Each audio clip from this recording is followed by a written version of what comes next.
Namaskar. Aujourd'hui, on va continuer avec les sessions sur la biopsychologie et je vais parler du deuxième chakra. On va discuter du deuxième chakra. Le deuxième chakra est juste un peu au-dessus du premier, le Muladhara chakra. Il est situé en fait au niveau de la racine des organes génitaux et il s'appelle le Svadhisthana chakra.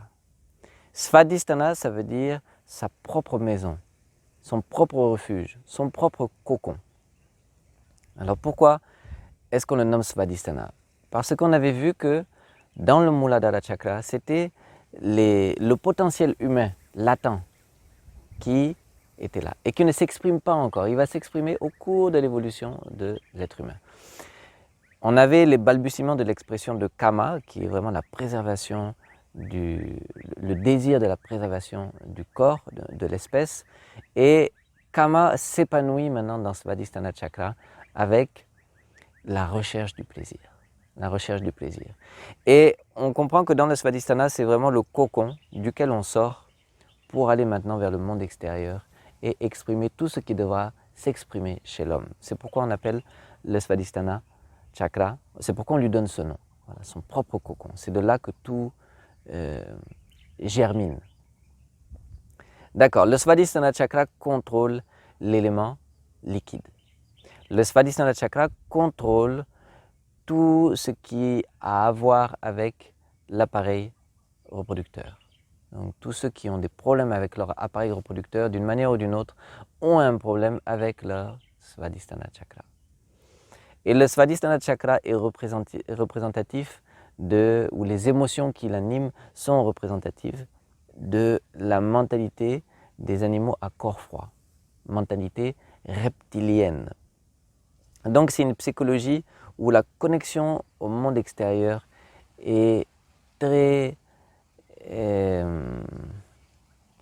où on pourrait dire qu'il n'y a pas de connexion. La connexion est très mauvaise. La connexion est très mauvaise. On va dans le monde extérieur pour en retirer un maximum de plaisir, pour s'alimenter ou pour faire ce dont on a besoin. On retourne dans son cocon et on n'a aucun égard à savoir est-ce qu'on a fait du mal, à qui on a fait du mal, est-ce que notre action était bonne ou mauvaise. Ceci ne concerne pas le Svadhisthana chakra. Voilà. Donc les deux, on va parler de 6 émotions, de 6 vritis principales qui l'animent, et les 2 principales qui sont au cœur de ce qu'est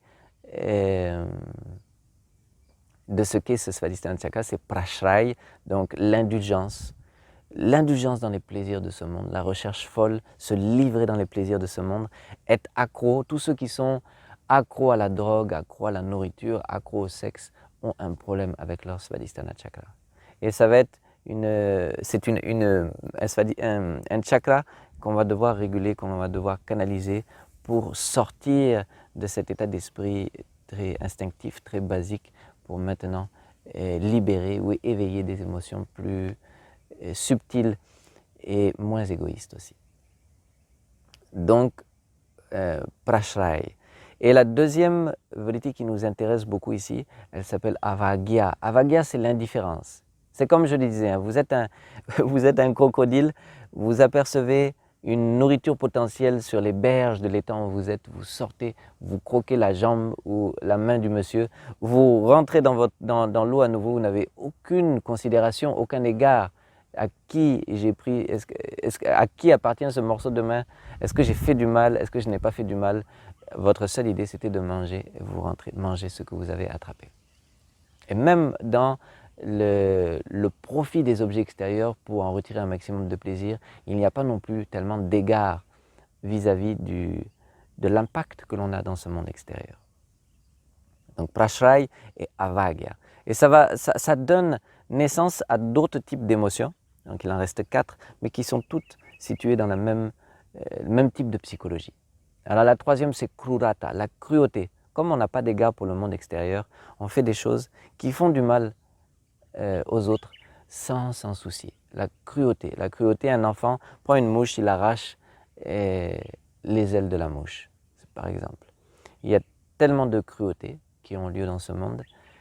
Tous ces actes où la personne est complètement indifférente par rapport au mal qu'il peut faire sont liés au fonctionnement ou au dysfonctionnement du Svadhisthana chakra.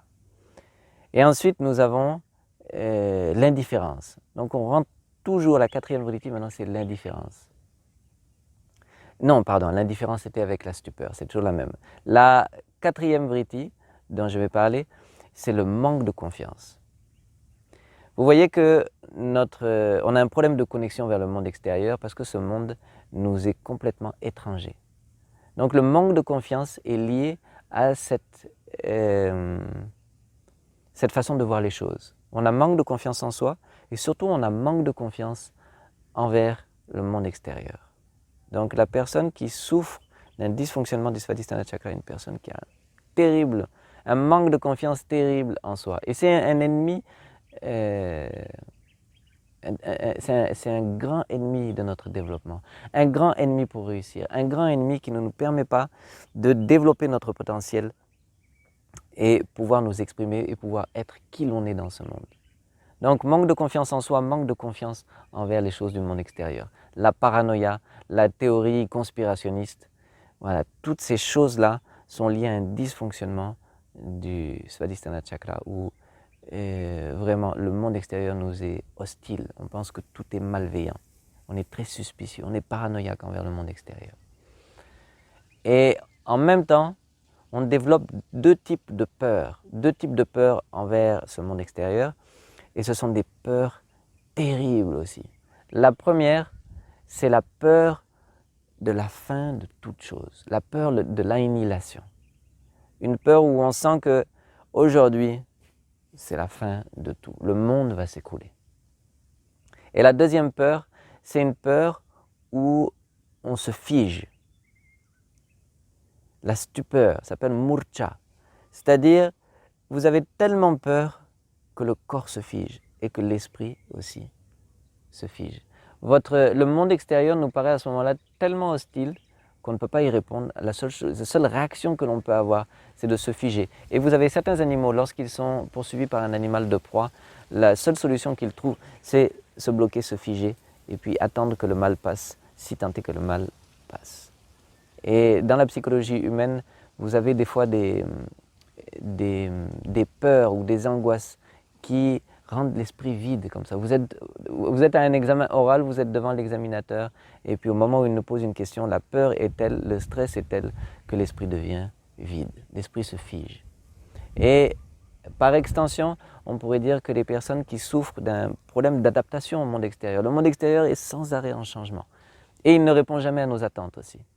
Et donc celui qui a la capacité de s'adapter, de répondre aux circonstances extérieures, c'est celui qui a dépassé la psychologie de son Svadhisthana Chakra. Dans le Svadhisthana Chakra, la personne reste très dogmatique, très figée. Elle est incapable de répondre, de s'adapter au monde extérieur.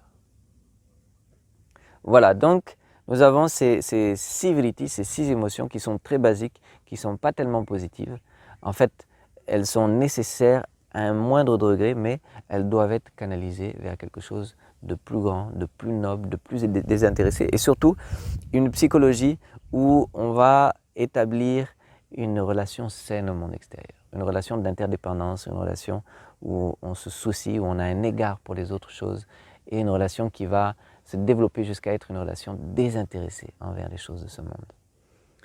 D'accord, comment est-ce qu'on régule ce Svadhisthana Chakra? On le régule de la même façon, avec les mêmes techniques dont on a parlé pour le Muladhara Chakra. Donc on avait parlé de 3 asanas de base, on a parlé de l'utilisation de l'eau. Je ne vais pas y revenir, c'est la même chose quand vous allez aux toilettes. Voilà, vous rincez avec de l'eau fraîche, ça permet de garder les organes génitaux et excréteurs calmes, frais. Alors éviter la friction, éviter l'échauffement de ces organes. Et puis les 3 asanas de base dont j'ai parlé dans une vidéo sur les asanas.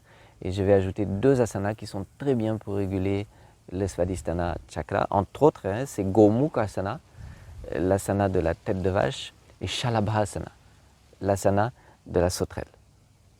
Voilà, ces 2 asanas sont fantastiques. Mais en même temps, j'aimerais préciser que pour réguler le Muladhara Chakra, le Svadhisthana Chakra, ces 2 premiers chakras, il faut beaucoup de temps. C'est un travail de longue haleine. Pourquoi? Parce que ce sont des instincts très forts qui y sont concentrés. Donc ce n'est pas du jour au lendemain qu'on peut arriver à faire ce travail. C'est un travail de mois, voire d'années, pour arriver à libérer ce qu'il faut libérer, canaliser ce qu'il faut canaliser et dépasser ce niveau de psychologie.